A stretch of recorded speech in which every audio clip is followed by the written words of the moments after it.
a story of Wales entitled The Bride of Llyn Fach. Towards the end of the 12th century, there lived on a farm in Llyn, Sant Carmarthenshire, a widow who had lost her husband in the wars. Her farmland was not big, and her cattle had to be grazed on extra pasture on a nearby mountain. The widow had one son, and it was he who looked after these cattle. The animals always favoured the lush, sweet grass that grew on the edge of the lake in the Black Mountains that was called Llyn Fach. One day, the widow's son was walking along the edge of the lake when, to his astonishment, there appeared on the top of the water the loveliest lady he had ever seen. She was combing her long, brown, curly hair, which flowed over her white and rounded shoulders. So amazed was the young man that he was unable to say a word. But he held out his hand towards her, and in his hand he had a piece of bread that his mother had given him for his dinner.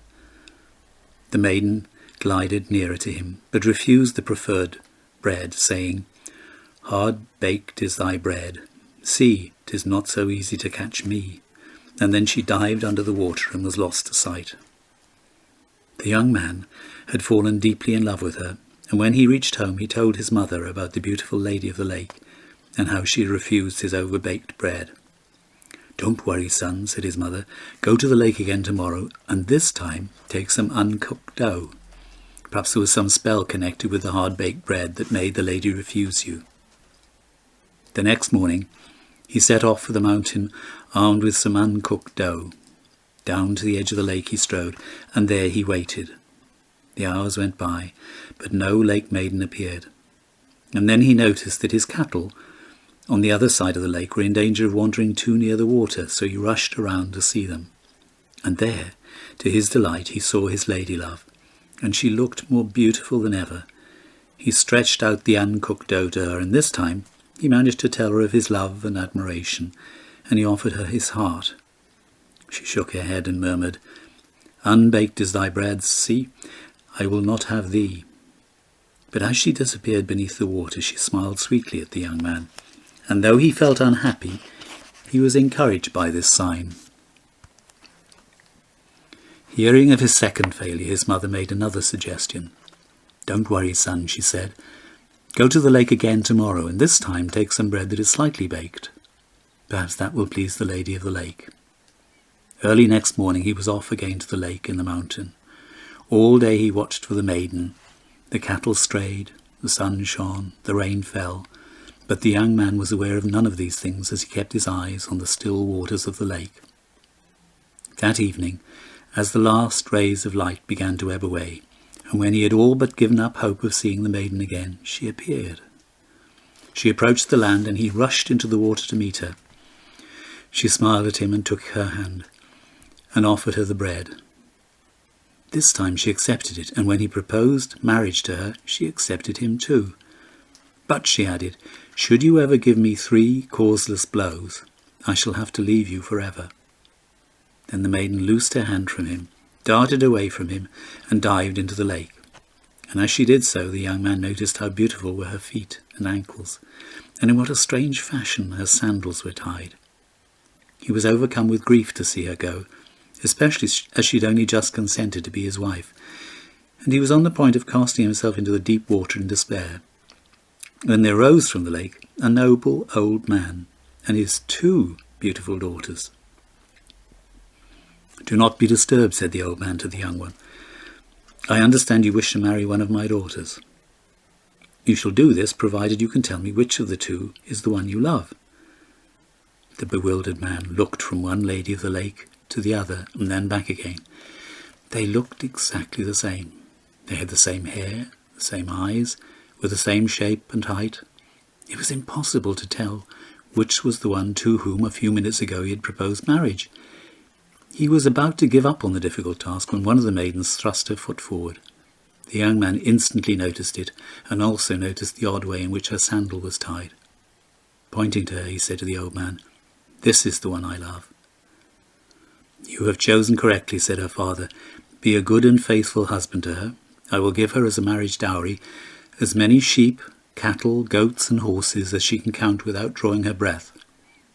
And remember, If you are unkind to her, or strike her 3 times without cause, she shall return to me, bringing with her all the stock." The young man agreed, and the maiden began to count the number of sheep she was to have. She counted by 5s, 1, 2, 3, 4, 5, and then again 1, 2, 3, 4, 5, quickly, as many times as possible until her breath was exhausted. And then she went on to count in turn the number of cattle and goats and horses, and when she'd finished, the full number of each came out of the lake as her father called them, and they presented a fine and handsome sight indeed.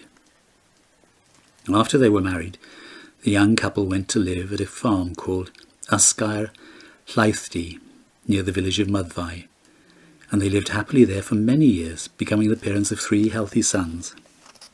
No causeless blows had yet been struck, but one day the husband and wife were invited to a christening. The wife was not willing to go.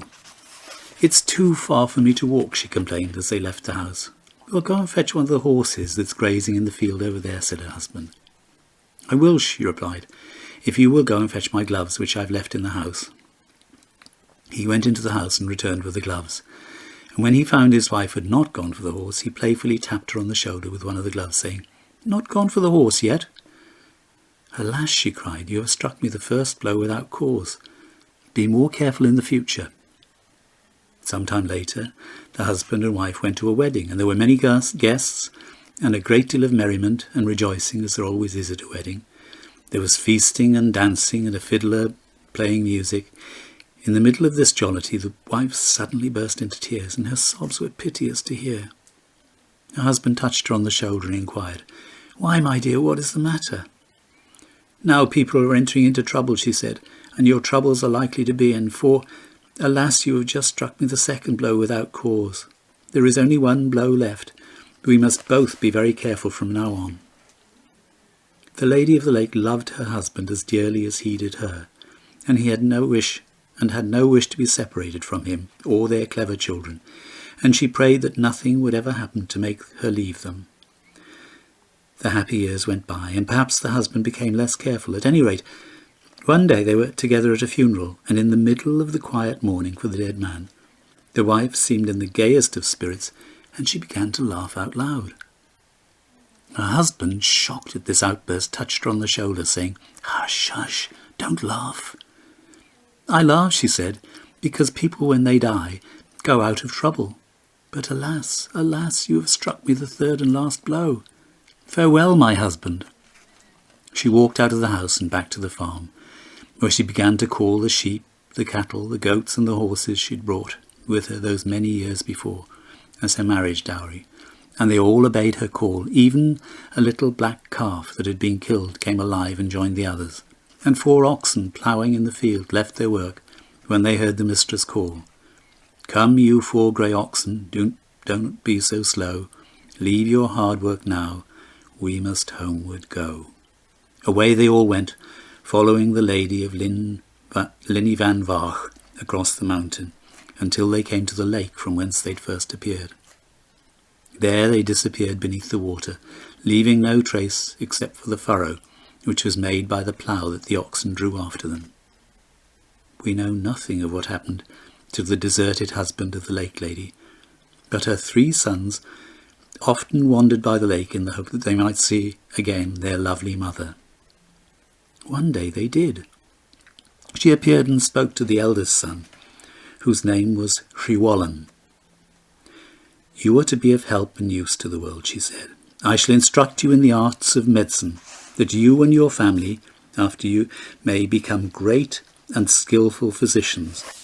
Whenever you need advice, I will meet you." With these words she disappeared, but on several other occasions she met her sons and instructed them in medicinal lore.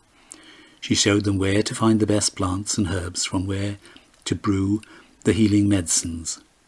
Soon they became famous as physicians, who were not only wise, but also generous, and any sick people who needed their attention received it, regardless of whether they could pay or not. Llyn's sons, and his sons, and his sons' sons, inherited the knowledge and skill that he had obtained from his mother, the lady of Llyn Fach, and became famous throughout the country as the physicians of Myddfai.